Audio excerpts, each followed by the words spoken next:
Бүтін татар эстрадысы бір сәхнеде. Қазанда ел сайын уздырыла тұрған Бұлғар радиосы Милли музыкаль премиясын тапшыру тантанасы болып uzды. Лауреатларына радио тыңлаушылары һәм тамашачылар сайлый.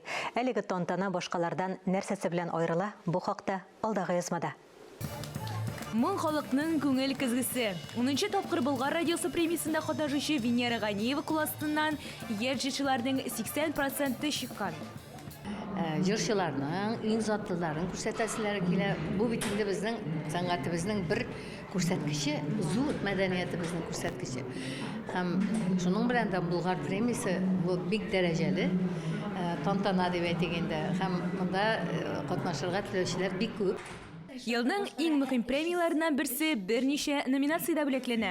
Халык мәхәббәте исеменә Ришат Фазлый Әхмәтов лаек булды. Премиядә җырчылар белән бергә авторларын да бүләкләү сөендерә. Иң зур рәхмәтем тамашачыларга. Тамашачылар безнең баскычлар күтәрде, кирәк булса төшерә. Шуңа күрә бергә булып, матур булып яшәргә язсын. Алла көннәрдә җырлашып яшәргә язсын. Бәйрәм белән, чын күңелдән. Бұлғар радиосы Милли музыкаль премиясы лауреатларының біріліші Қойнар хит проектында тауыш беру нәтижесінде жеңу яулаган артистлар. 11-ші Милли музыкаль премияға лайық булган җырчыларның исемлеге дөрестән дә саллы. Без дөрестән дә менә шушы 10 елдагы иң яхшы вакытларны, иң яхшы моментларны исәпкә алып, быелгысын тагы яхшырак уздырырга тырышабыз. Беренчедән безнең режиссер яңа Марсель Мәхмүтов. Бу инде безнең сәхнә бизәлешендә дә, ут куелышында да, хәтта шушы Милли музыкаль премияның сценарийында да, эчтәлегендә дә чагылыш тапты.